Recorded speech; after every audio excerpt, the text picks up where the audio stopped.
قوم جو ہے بیچاری وہ کہہ رہی ہے کہ صرف ڈاکٹر چیک کر لے, صرف بتا دے مریض کو کیا ہے, اگر کہیں اور شفٹ کرنا ہے تو اس کے لیے بھی وہ سفارش لیتی ہے.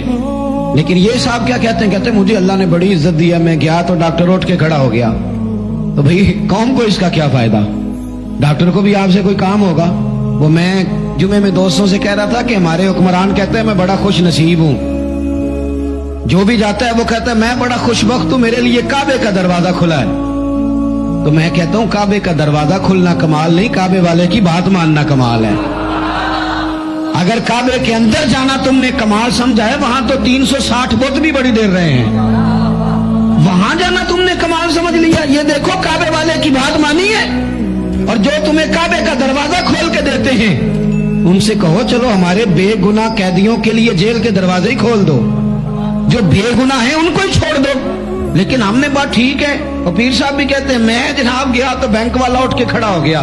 بھئی یہ کیا بات ہوئی, آپ بھی نہیں لائن میں لگنا پسند کرتے, آپ کو بھی نہیں اس بات کا خیال آیا کہ کتنا لوگ دھوپ میں جل رہے ہیں اور میں آیا ہوں اور میں نکل گیا ہوں. خدا کے بندو, جب تک بے لوث درد نہیں ہوتا تب تک سمجھ لو سینوں میں دل نہیں ہے, پتھر ہیں, فقط اپنے لیے دھڑکتے ہیں, فقط اپنے بچوں کے لیے. خدا مجھے ایسی خدائی نہ دے کہ اپنے سوا کچھ دکھائی نہ دے. یہ کیا بات ہوئی. حضرت انس بن مالک کہتے ہیں ہمیں غصہ تھا کفار پر, ہم نے رسیاں زور سے باندھ دی, اور اپنا غصہ نہیں تھا, غصہ یہ تھا ہمارے نبی کو تکلیف دی, مکہ چھوڑنا پڑا, اذیت دی, ہم نے زور زور سے رسیاں باندھی. لیکن فرماتے ہیں میں رات کو مسجد نبوی میں آیا تو حضور کو دیکھا کبھی بے چینی سے ادھر ٹہلتے ہیں کبھی ادھر ٹہلتے ہیں. میں درد سے آگے بڑھا, میرے ماں باپ آپ کے قدموں پہ قربان, میری اولاد آپ کے ابرو کے اشارے پہ قربان. محبوب کیا بات ہوئی, کیوں اس طرح ٹہل رہے ہیں. حضور فرمانے لگے انس تم نے ان کی رسیاں زور سے باندھ دی ہیں, یہ ہائے ہائے کرتے ہیں مجھے نیند نہیں آتی, یہ ہائے ہائے کرتے ہیں مجھے نیند, ان کی رسیاں ذرا ڈھیلی کر دو تاکہ میں سو جاؤں. کسی سے تو پیار کرنا یار, کسی کا تو درد پیدا کرنا. یہ نہیں ہو سکتا کہ تو ناجائز کمائی کما کے لائے, تو کسی کے بچوں کا نوالا چھین کے لائے اور پھر تیرا بچہ ڈاکٹر بن جائے, یہ کیسے ہو سکتا ہے. تو ناجائز پیسے اکٹھے کر کے لائے اور تیرا بچہ انجینئر بن جائے, یہ کیسے ہو سکتا ہے. یہ کیسے ہو سکتا ہے کہ تو کسی کا گھر اجاڑ کے اپنا گلشن آباد کرنا چاہیے, کیسے ہوگا. آپ اگر چاہتے ہیں کہ ہمارے گھروں میں روشنی آئے تو پھر کسی اور کے آنگن میں دیا جلانا شروع کریں. کوئی تو کام ایسا ہو, قرآن تعلیم دیتا ہے قل ان صلاتی و نسکی و محیای و مماتی للہ رب العالمین. کہو میری نماز, میری قربانی, میرا دنیا میں آنا, میرا یہاں سے جانا سب اس رب کے لیے ہے جو تمام جہانوں کا پالنے والا ہے. اپنے سینے میں درد پیدا کریں, ایک دوسرے کے لیے گنجائش پیدا. ہمارے پاس گنجائش نہیں ہے. میں اکثر کہتا ہوں کہ میں سمجھتا ہوں صرف میری ضرورت ہے, میرے علاوہ نہیں. حالانکہ میرا ڈرائیور گاڑی نہ چلائے تو میں تو سو جاتا ہوں گاڑی میں, وہ گاڑی نہ چلائے تو میں تو پہنچتا ہی نہیں. چلے ساری باتیں چھوڑیں, یہ مائک والا اگر اس کا مائک خراب ہو جائے تو محفل کا سارا کام رک گیا کہ نہیں رک گیا. لیکن ہمارے نزدیک, میں نے ایک دفعہ نا ایک اسپیکر والے سے پوچھا, یہ ساؤنڈ والے سے, میں نے کہا تو اتنی محفلیں سنتا ہے نماز کیوں نہیں پڑھتا. وہ مینوں کہندا جیڑا مولوی آندا ہے ساڈے نال تے لڑ کے ٹر جاندا ہے. ہم تو پوری محفل میں نا ایسے کانپ رہے ہوتے ہیں کہ کسی کو آواز اونچی چاہیے, کسی کو نیچی چاہیے, کوئی کہتا کھول دے, کوئی کہتا بند کر دے. تو ہم پہ کیا اثر ہونا ہے, ہم تو خوف میں. ہم نے قدر نہیں نا جانی لوگوں کی, قدر نہیں سمجھی لوگوں.